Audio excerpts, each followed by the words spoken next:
میٹھے میٹھے اسلامی بھائیوں، بہت ہی خوبصورت، بڑا ہی مبارک مہینہ ہمارے درمیان ہے، اور گویا اب کنٹینیو مبارک مہینے ہیں، رجب، شعبان، رمضان، اسپرچول چین ہے مبارک مہینوں کی، گویا ایک کے بعد ایک موتیوں کی لڑی موجود ہے۔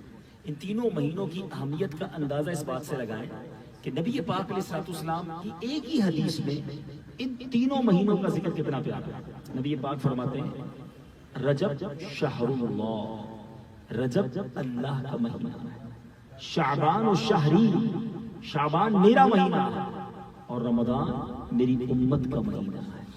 یہ تینوں مہینوں کی خاص بات ہے۔ علامہ صفوری رحمۃ اللہ تعالی علیہ بڑی خوبصورت بات کہتے ہیں۔ اب فرماتے ہیں کہ رجب بیج بونے کا مہینہ ہے، شعبان پانی ڈالنے کا مہینہ ہے، آبیاری کرنے کا مہینہ ہے، رمضان فصل کاٹنے کا مہینہ ہے۔ جو رجب میں عبادت کا بیج نہیں بوتا، شعبان میں ان بیجوں پر اپنے آنسوؤں سے آبیاری یعنی پانی نہیں ڈالتا، وہ رمضان میں رحمت کی فصل کیسے کاٹے گا؟ ہمارے اسلاف، ہمارے بزرگان دین رجب آتا تو بدل جاتے ہیں، بدلنے سے مراد پنکچول ہو جاتے ہیں، ریڈی ہو جاتے ہیں، اب عبادت کا مہینہ آ گیا ہے، روزوں کا مہینہ آ گیا ہے، توبہ کا مہینہ آ گیا ہے، یعنی اپنے آپ کو پریپیئر کر لیتے رمضان تک کے لیے۔ مگر آج آلموسٹ 25 شاید 25ویں رات ہوگی یہاں پر، 26ویں رات ہوگی، کل شاید بڑی رات، آپ کے ابھی کل بڑی رات ہے یا پرسوں؟ کل ہی ہے ماشاءاللہ، تو آج 26ویں رات، تو آج 25 رجب کے دن گزر گئے۔ ہماری روٹین میں کیا فرق آیا کہ ہماری عبادتیں بڑھ گئی، ہمارے نفلی روزے بڑھ گئے، ہمارے نوافل بڑھ گئے۔ سبحان اللہ، یہ رجب کا مہینے کا جو نام ہے نا، یہی اناؤنسمنٹ بہت خوبصورت ہے، را جی با۔ را سے مراد اللہ کی رحمت، با سے مراد بر یعنی بھلائی، اور جیم جو بیچ میں ہے نا، اس سے مراد علماء کہتے ہیں اس سے مراد ہے بندے کے جرم۔ گویا اللہ کی رحمت یہ پکارتی ہے کہ میری رحمت اور میری بھلائی کے درمیان میرے بندوں کے جرموں کو کر دو، میں اسے معاف فرما دوں۔ It is the month of repentance، توبہ کا مہینہ۔ آئیے میں آپ کو چند باتیں رجب کے بارے میں، پھر انشاءاللہ نیت ہے کچھ شعبان المعظم جو اگلا مہینہ ہے اس بارے میں سنتے ہیں۔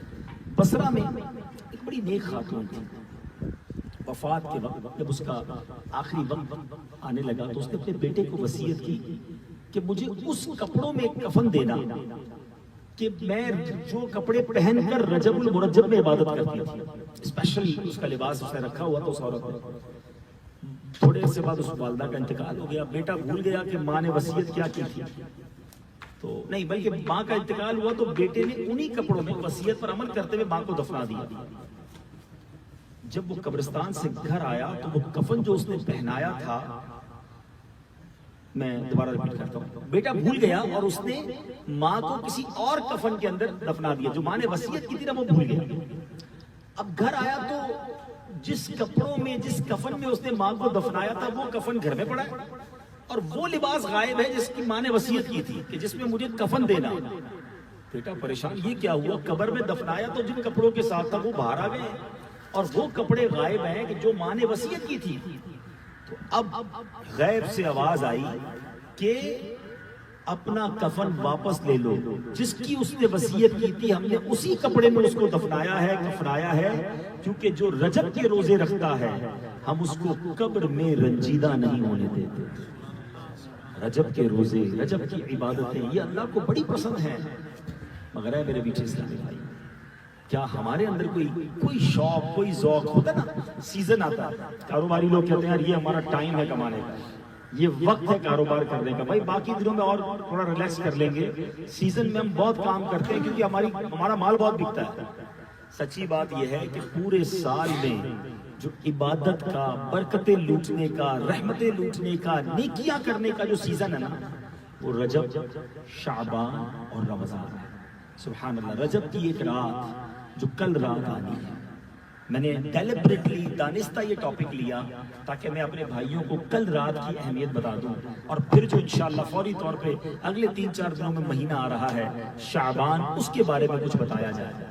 جو کل رات ہے سبحان اللہ، اس کے بارے میں آتا ہے کہ نبی پاک علیہ الصلوۃ والسلام خود ارشاد فرماتے ہیں کہ جو شخص 27ویں شریف کا روزہ رکھے. حضرت سلمان فارسی راوی ہیں, پیارے آقا فرماتے ہیں کہ رجب میں ایک دن اور رات ہے, جو اس دن روزہ رکھے اور رات کو قیام کرے تو گویا اس نے 100 سال کے روزے رکھے اور 100 برس کی شب بیداری کی.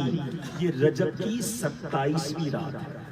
یعنی کل رات عبادت میں گزارے, دن روزے سے گزارے تو 100 سال شب بیداری کا ثواب اور 100 سال کے روزوں کا ثواب کیا جائے گا. تو پلیز کل رات کوئی نہ کوئی الحمدللہ دعوت اسلامی کا اجتماع بھی ہے, لو مسجد میں وہاں رات گزار لیں. گھر آ کر بھی کوشش کریں کم آرام کریں, نوافل پڑھیں, قرآن پڑھیں, توبہ کریں, روزہ سحری کریں اور پھر پرسوں روزہ رکھیں. ایک دن کوئی بات نہیں, کام پہ تھوڑا کم وقت دے دیں, 100 سال 12 نوافل پڑھ دیں. کس طرح پڑھنے وہ بھی بتا دیتا ہوں, پہلے اس کی فضیلت سن لیں. روایتوں میں آتا ہے کہ رجب میں ایک رات ہے کہ اس میں نیک عمل کرنے والے کو 100 برس کی نیکیوں کا ثواب ہے, اور وہ رجب کی 27ویں شب ہے. جو اس شب میں 12 رکعتیں پڑھے, جو مجھے سوشل میڈیا پہ سن رہے ہیں, کل عرب ملکوں میں بھی بڑی رات ہے, افریقن ملکوں میں بھی بڑی رات ہے, اور پرسوں پاکستان میں بڑی رات ہے.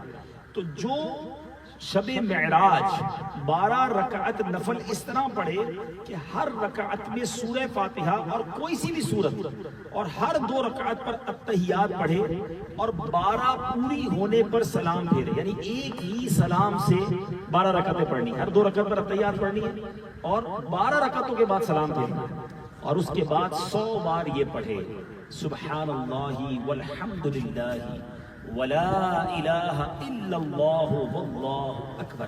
میرا خیال ہے ہم 3 بار پڑھ لیتے ہیں تاکہ یاد ہو جائے. ٹھیک ہے, آپ چاہیں تو اپنے موبائل میں ریکارڈ کر لیں تاکہ آپ کو پھر کل یہ وظیفہ مل جائے. سبحان اللہ والحمدللہ ولا الہ الا اللہ واللہ اکبر.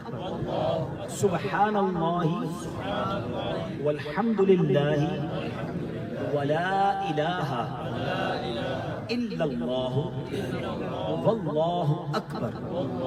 سبحان اللہ والحمدللہ ولا الہ الا اللہ واللہ اکبر. اس کے بعد 100 مرتبہ استغفار پڑھنا ہے, استغفر اللہ ربی من کل ذنب واتوب الیہ. پھر 100 مرتبہ درود پاک پڑھنا.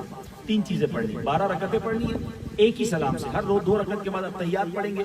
100 بار کیا پڑھیں گے, سبحان اللہ والحمدللہ ولا الہ الا اللہ واللہ اکبر. 100 بار استغفار, استغفر اللہ ربی من کل ذنب واتوب الیہ پڑھ لیں. 100 بار درود پاک. اب اس کے بعد دنیا اور آخرت کے بارے میں جس چیز کی دعا مانگے گا اور صبح کو روزہ رکھے, اللہ تعالیٰ اس کی ساری دعائیں قبول فرمائے. ہاں, وہ دعا قبول نہیں ہوگی جو گناہ کے لیے. معاذ اللہ کو ایسی دعا کرے کہ یا اللہ وہ فلاں برباد ہو جائے, کوئی گناہ کے لیے جوئے میں جیت جاؤں, ظاہر ہے وہ تو کوئی کرتا بھی نہیں مسلمان, لیکن روایتوں کے الفاظ ہیں گناہ کے علاوہ جو دعا کرے گا اللہ کی رحمت سے وہ دعا قبول ہوگی. تو یہ مبارک رات ہے, کل رات عبادت میں گزاریں, نوافل پڑھیں. دعوت اسلامی کے اجتماع کا اعلان ہوا, کلولو مسجد چلے جائیں اور اس کے بعد یہ نوافل پڑھ لیں, سحری کریں, روزہ رکھیں اور اس کی برکتیں لوٹیں. رجب میں ایک اور کام کرنے والا ہے اور وہ بڑا مبارک کام, اور وہ کام کیا ہے, وہ ہے میرے میٹھے اسلامی بھائیوں کہ بندہ اس مہینے میں کسی کی پریشانی دور کرے. سبحان اللہ, سبحان اللہ. ذرا سنیے گا اس کی فضیلت کیا ہے کہ حضرت عبداللہ ابن زبیر رضی اللہ عنہ سے روایت ہے, جو ماہ رجب میں کسی مسلمان کی پریشانی دور کرے, اللہ عز و جل اس کو جنت میں ایسا محل عطا فرمائے گا جو حد نظر تک وسیع ہوگا. جدھر تک نگاہ جائے گی ادھر تک اس کا محل ہوگا. اور کیا خوبصورت جملہ ہے, تم رجب کا اکرام کرو یعنی احترام کرو, اللہ تمہارا 1000 کرامتوں کے ساتھ اکرام فرمائے. رجب کی عزت کرو, اللہ تمہاری عزت بڑھا دے. تو ابھی 3-4 دن ہیں. اگر میں یہ کہوں کہ جو کسی مسلمان کی پریشانی دور کرے گا اس کو یوگینڈا کے سب سے بڑے علاقے میں ایک بہت خوبصورت بنگلہ ملے گا, آپ کہیں گے آج راتوں رات ہی ڈھونڈتا ہوں کوئی بندہ پریشان کون ہے. اتنا بڑا یوگینڈا میں بنگلہ, 1 ملین ڈالر کا بنگلہ مجھے ویسے ہی مل جائے گا. آپ کو یوگینڈا کا بنگلہ اچھا لگتا ہے, جنت میں گھر ملنے کی نوید ہے. تا حد نظر نگاہ جہاں تک جائے اتنا بڑا محل ملے گا. تو تلاش کیجیے نا, آپ کے رشتہ داروں میں, آپ کے دوستوں میں, آپ کے ملازمین میں کوئی نہ کوئی ہوگا جو پریشان ہوگا, کوئی نہ کوئی اس کی ڈیفیکلٹی ہوگی، دور کر دیں اس کی پریشانی، حل کر دیں اس کی مشکل، کریں فون اسے۔ اچھا ہر پریشانی پیسوں سے دور نہیں ہوتی، بعض اوقات کو ہو سکتا ہے میرا بھائی ایسا بھی بیٹھا ہو جو کہ یار بات تو ٹھیک کر رہے ہیں مگر میرے پاس تو اتنے پیسے نہیں ہیں، میں کیسے کسی کی پریشانی دور کروں؟ ہر پریشانی پیسے سے دور ہوتی نا، تو پھر کوئی امیر پریشانی نہ ہوتا، پریشان ہوتا تو پیسے خرچ کر لیتا۔ پریشانی کا، ساری پریشانیوں کا تعلق مال سے نہیں ہوتا، کچھ مورلی ڈاؤن ہو گئے ہوتے ہیں، کچھ بیمار ہوتے ہیں، کچھ گھر میں پرابلمز ہوتی ہیں، انسان اچھی بات کر لے، حوصلہ دے دے، ہمت بڑھا دے، مورلی سپورٹ کر دے، اگلا کھڑا ہو جاتا ہے۔ کہیں سفارش کرنا پڑتا ہے کہ یار فلاں کا ساتھ دے دو، چند جملے کہہ کر آپ کسی کی پریشانی دور کر سکتے ہیں۔ تو بہرحال میں نے آپ کو فارمولا بتا دیا ہے، بشارت بتا دی ہے کہ رجب میں کسی کی پریشانی دور کرو، اللہ جنت میں محل عطا فرمائے۔ تو یہ رجب میں کرنے والا کام ہے۔ اب میں آپ کو وہ حدیث سنانے جا رہا ہوں جس میں نبی پاک علیہ السلام نے یہ بتایا کہ کچھ راتیں ایسی ہیں جو بڑی اسپیشل ہیں، سال میں 5 بابرکت راتیں کون سی؟ حضرت سیدنا خالد بن معدان رحمت اللہ تعالی فرماتے ہیں سال میں 5 راتیں ایسی ہیں جو ان کی تصدیق کرتے ہوئے بنیت ثواب ان کو عبادت میں گزارے تو اللہ تعالیٰ انہیں داخل جنت فرماتا ہے۔ یعنی خاص 5 راتیں عبادت والی ہیں، شب بیداری کرے، عبادت کرے۔ نمبر 1 رجب کی پہلی رات کہ جو اس میں عبادت کرے اور دن میں روزہ رکھے، وہ تو چلی گئی۔ دوسری فرمایا شعبان کی 15ویں رات، شب برات آنے والی ہے نا، 15 شعبان، یہ خاص رات ہے، اس رات میں عبادت کرے اور دن میں روزہ رکھے۔ تیسری اور چوتھی رات کون سی ہے؟ وہ عیدین کی رات ہے، یعنی عید الفطر سے پہلے والی رات اور عید الاضحیٰ سے پہلے والی رات، یہ دونوں راتیں عبادت میں گزارنی ہیں، دن میں روزہ نہیں رکھنا ہے کہ عید کے دن روزہ منع ہوتا ہے، لیکن یہ رات عبادت۔ 4 ہو گئی، اور 5ویں فرمایا شب عاشورہ، 10 محرم سے پہلے کی جو رات ہے، اس رات میں عبادت کرے اور دن میں روزہ رکھے۔ اللہ تعالیٰ مجھے اور آپ کو ان راتوں کی، ان دنوں کی برکت نصیب فرمائے۔ میرے بیٹے اسلامی بھائیو، اب بات کرتے ہیں شعبان المعظم۔ ویری نیکسٹ منتھ از شعبان، اور کتنا امپورٹنٹ منتھ ہے ذرا سمجھیے گا۔ حضرت سیدنا اسامہ بن زید رضی اللہ عنہ فرماتے ہیں کہ میں نے نبی پاک علیہ السلام سے عرض کی کہ یا رسول اللہ صلی اللہ تعالیٰ علیہ وسلم، میں دیکھتا ہوں کہ جس طرح آپ شعبان میں روزے رکھتے ہیں اس طرح کسی اور مہینے میں نہیں رکھتے۔ تو نبی پاک نے فرمایا رجب اور رمضان کے درمیان یہ مہینہ ہے، لوگ اس میں غافل ہیں، اس مہینے میں لوگوں کے اعمال اللہ رب العالمین کی طرف اٹھائے جائیں گے۔ حدیث کا مضمون پیش کر رہا ہوں، ہماری رپورٹ اللہ کی بارگاہ میں جانی ہے۔ آقا فرماتے ہیں مجھے یہ محبوب ہے کہ میرا عمل اس حال میں اٹھایا جائے کہ میں روزہ دار ہوں۔ اللہ کی بارگاہ میں جب نامہ اعمال جائے تو میں روزے سے ہوں، یہ مجھے محبوب ہے۔ بی بی عائشہ صدیقہ رضی اللہ تعالیٰ عنہ فرماتی ہے کہ نبی پاک کا پسندیدہ مہینہ شعبان تھا، رمضان کے بعد سب سے زیادہ روزے میرے آقا شعبان میں رکھتے۔ اب ذرا غور کیجئے، نبی پاک جن کے صدقے ہم بخشے جائیں گے، اب جن کے امتی ہیں، جو رب کے حبیب ہیں، ان کا یہ عالم ہے، وہ کہتے ہیں کہ لوگ غافل ہیں، حالانکہ یہ مہینہ بڑا سینسٹیو ہے، اعمال رب کی بارگاہ میں پیش ہوں گے۔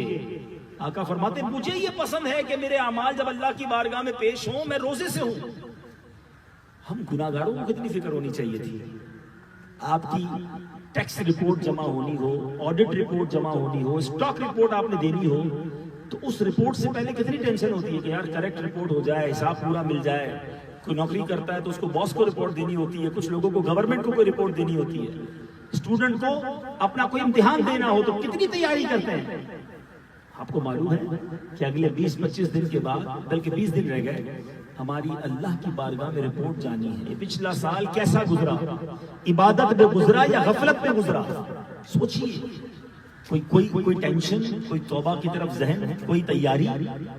حالانکہ ہونا یہ چاہیے کہ اب لاسٹ 15-20 ڈیز میں ہماری کوئی نماز قضا نہ ہو کہ چلو یار پورا سال تو ضائع خراب ہو گیا، آخری پیجز تو ٹھیک ہو جائیں، روزے ہو جائیں، نفل ہو جائے، صدقے ہو جائیں، تاکہ اللہ قریب ہے، اور پھر اس کے بعد 15 شعبان کے بعد جو اگلے سال کے شروع کے پیجز ہیں وہ بھی اچھے ہو جائیں رمضان تک۔